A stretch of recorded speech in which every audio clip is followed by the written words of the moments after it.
Hey, what's up everyone? Welcome to episode number 18 of this educational video series. I'm your host Vijay and I'm a CPA. Today we're going to take a look at one participant 401k, also known as solo 401k.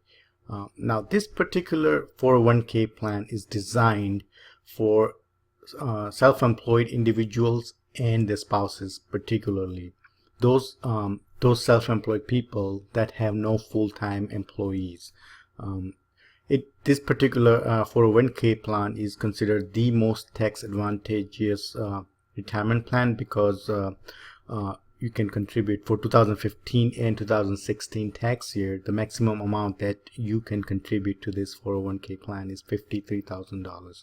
So as you can see in a traditional 401k plan that people have to their work, the maximum amount for 2015 and 2016 that they can contribute is $18,000, and then the employer provides a match. Similarly, in this particular 401k plan, the individual himself or herself can contribute a maximum of $18,000 for 2015 and 2016 tax year, but the employer can contribute such that the maximum allowable contribution becomes $53,000 for these two tax years.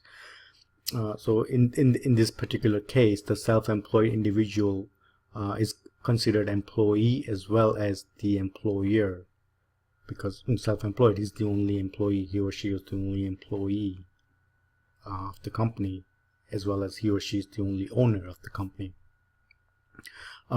This 401k plan, the basic rules and regulations are the same as the regular 401k plan. The annual contribution limits apply. If you withdraw money before you retire, then there's taxes and penalties associated with this plan as well.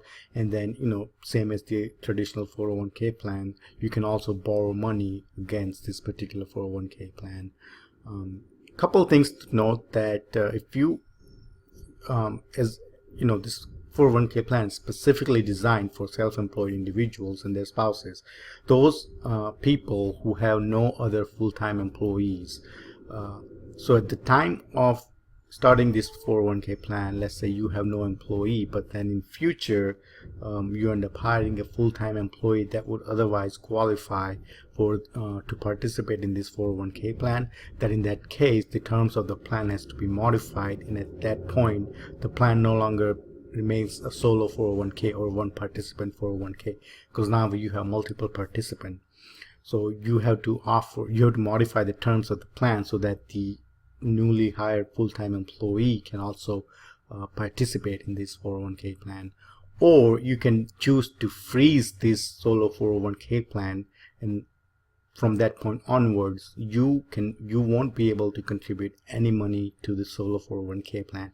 The monies that you have contributed up until that point will stay in the 401k plan. It will continue to grow in a tax deferred manner, but there won't be new contribution allowed. So there's a couple of things to note. I mean, if you have planned to hire full-time employees in foreseeable future, then this is definitely not something that you should take into consideration.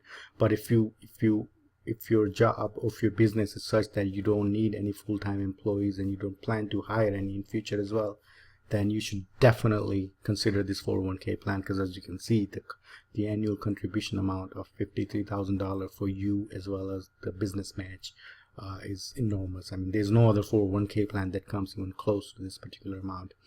The other thing to note is that if the 401k plan has an asset for a tax year that exceeds $250,000, then for that tax year there's an annual report that you have to file. This is something your CPA should be able to help you with, but something to keep in mind: if you have assets less than $250,000, then you're not required to file the annual report. Now, as I mentioned before, in the solo 401k plan, the participant or the business owner wears two caps. He or she is employee and contribute as an employee would contribute to a 401k plan, and he or she is also considered an employer, so he or she can also contribute the matching amount in the 401k plan as well. As an employee, you can contribute up to 100% of your of your salaries or earned income up to annual contribution limit. This annual contribution limit for an employee is $18,000 for 2015 and 2016 tax years. Or if you're over the age of 50, then the annual contribution limit is $24,000 for these 2 tax years. Now, as an employer, you can match the contribution that you made as an employee. Now, the matching contribution is up to 25% of the of your compensation if you're receiving salary or wages from your business, or it is up to 20% of the self-employment income after you take out 1/2 of the self-employment tax if if you're a sole proprietor or if you're a single member LLC.